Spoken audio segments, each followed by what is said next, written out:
Hey Greenwood, here with another Talking Greenwood with Mayor B.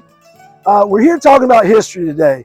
I'm a big fan of history, and as y'all undoubtedly know by now, we've got a big monumental event going on across our country, but one that we're going to celebrate in terms of how Greenwood played into our 250th Sestercentennial here in how Greenwood County natives played a huge role in our Sestercentennial.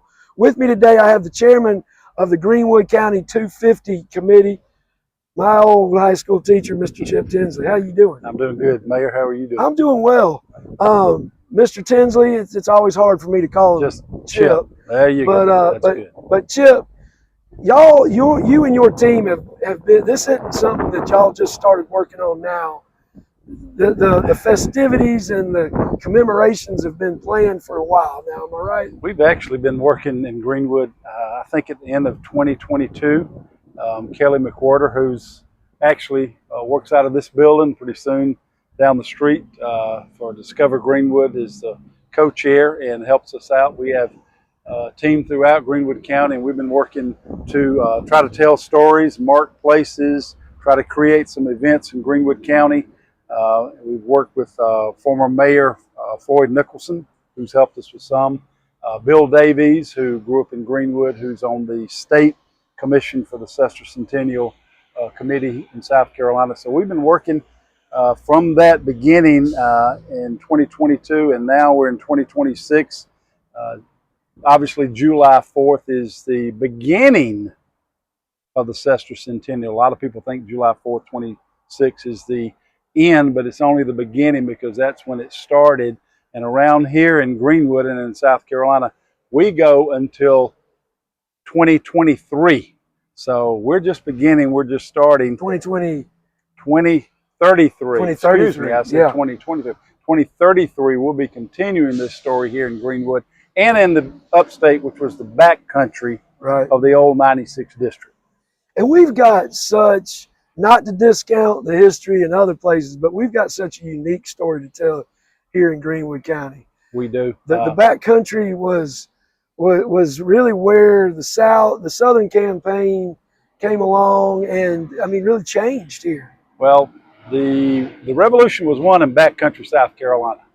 We can hear all about the stories of what happened up north in Yorktown and Saratoga, and those were great.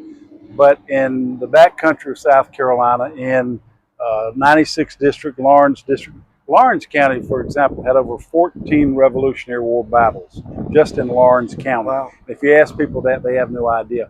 When you tell people that in South Carolina there were over 400 battles and skirmishes just in this state, people are amazed. People tell you 80 or 40 or something. But we had over 400 battles and skirmishes just in South Carolina. Right. A lot of things happened in Charleston, a lot of things happened in that area, but the back country was where it was actually won, because in this area it was brother against brother. Right. It was cousin against brother, and things were not what we were taught when we studied the Revolution. And it was basically a civil war. It was a civil war. Right. That's exactly what it was. And in Greenwood County, we didn't have a lot of major battles. We had 3 skirmishes, and we had several big instances at 96. And what we've said and what we tell when we tell our story is that everything that happened in what is now Greenwood County either started at 96, came from 96, because 96 was the center of the backcountry during that time. Right. And there was actually surprisingly a lot of loyalist support in the backcountry. That was a lot of loyal support. If you went across the Saluda River, a lot of people have heard of Bloody Bill Cunningham, and we have some of him here at 96. The skirmish at Swansea's Ferry that we were talking about with Lawrence and with other people here. But he had cousins that he didn't see eye to eye with as well. So we had loyalists, we had other, militia, we had redcoats, we had everyone in this area. Right. And Greenwood had a lot of stories. We had the first bloodshed in the South was in Greenwood County. Wow. And when you tell people that, they are a little amazed, but they go to 96 finally and know that James Birmingham And the first battle in 1775 in December 1775 was the first bloodshed in the South, not just in South Carolina, of the Revolution. Wow. So all these great stories, what are some opportunities for people that just want to celebrate the Sestercentennial? What are some opportunities for them to learn these stories and more? Well, we do have a website, gc250.org, and a lot of it starts there. We're working on marking these places as well. We're working on a gateway map that will be signage for downtown Greenwood, actually, in front of the new Discover Greenwood SC. I'm trying to think the exact name of the building down there. Discover Greenwood, yeah. Yeah, Discover Greenwood. Greenwood. And there'll be a gateway map signage there that will show all the places in Greenwood County and how they relate not only to Greenwood County, but also to Lawrence County, Abbeville County, McCormick County, and Edgefield County. So we're all interrelated. So it will show that. The same exact signage will be in the 96 at Star Fort. So we have those same signs, two signs that we're working on. They're in development right now. And once they're finished, someone could come here and not know anything about it. They could download. It'll have QR codes. It'll tell the whole story. They can look and say, well, I'm here. I want to go down Highway 10 and go to Whitehall and see what Williamson did. Going into Troy to see about the Battle of Long Canes. And then going to McCormick and see the story there. Sure. Or they could go the opposite direction to go to Lawrence and find out there after they looked and studied at Captain Montague's grave site, or go to find out at Salvador's site that we're working on now as well. So it's all going to be interrelated, and that's going to be one place. Our website is one. We have a Facebook page as well. We have brochures. There are brochures here. There are brochures all throughout the city that you can pick up and go and find out more information as well. Sure. That website again is what? gc250.org. So that stands for Greenwood County, gc250.org. You can find out how you can get involved, how you can learn about this history. 250 years is a long time. Let's use this as a mark and do another 250. And another website is the SC250. SC250, if you type that in, it brings together Greenwood, but also how it relates to the entire state. There's so much going on in the state of South Carolina. Part of this is ecotourism. I know being mayor, we want to talk about tourism. Sure. We want people here in Greenwood. We had an event in November where we brought people from all over the state of South Carolina. We filled up the Inn on the Square. They spent the weekend. They came downtown. They ate.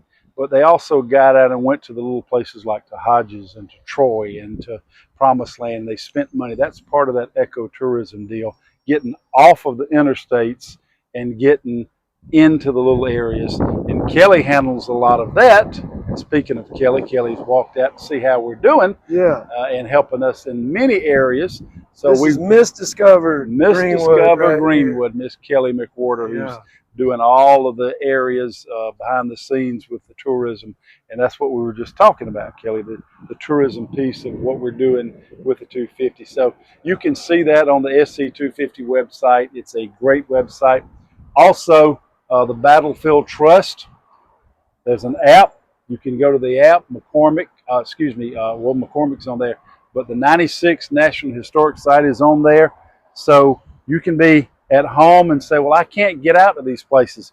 You can hit that app and you can discover Camden and Charleston and Hobart's Hill and all the battlefields all throughout the state of South Carolina, including 96. So that's an important app as well. There's so many things out there. We're working hard in Greenwood. I was on site today at Tabernacle. Just through some research in the past 3 years, we found pretty much that Francis Salvador's home place was centered in that area. So we're moving a marker there. For those that don't know, one of the first Jewish Francis Salvador, another patriots, a giant. Francis Salvador, the first Jew. Come stop, we'll talk. The first Jewish elected representative anywhere outside of Britain. The first Jew elected in America for the cause.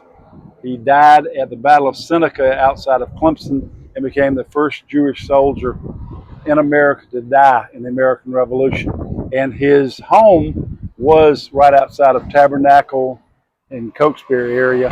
And we're working today clearing a site for parking so that when we put the signage there and someone says, hey, I want to go learn a little bit more, I want to go stand where he might be, we're going to have signage there and the old historic marker that is on 221. We're going to move it, restore it, and place it there so they can stand on the ground and know it's hallowed ground as well, but it's also, they're going to be able to read and learn and to find out more about that story. So Salvador is a giant.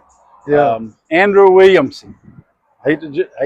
Once I get going, you have to say cut because I get Andrew That's Williamson. how historians are. Exactly. Andrew Williamson on Highway 221. They looked for his old plantation, Whitehall, at least four times. At least four times, archaeologists. If you cross Hard Labor Creek on the left, we will be putting a historic marker. It's already here in Greenwood. It's down at Upper Savannah in a crate. We're just waiting for that land to be cleared right now. The marker will be installed hopefully in June or July. Andrew Williamson, we had the state archaeologist to come January, December, and we found where Whitehall was. 50, you did? Wow. 50 artifacts were uncovered. The old well was found.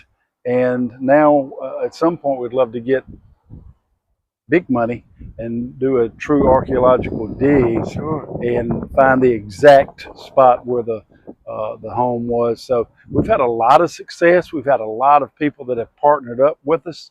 You know, the city, the county, town of Troy, towns of Hodges, individuals.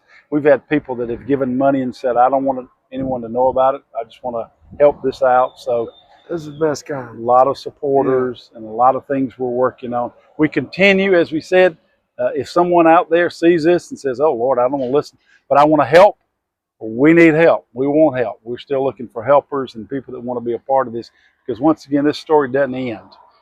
We're just getting started.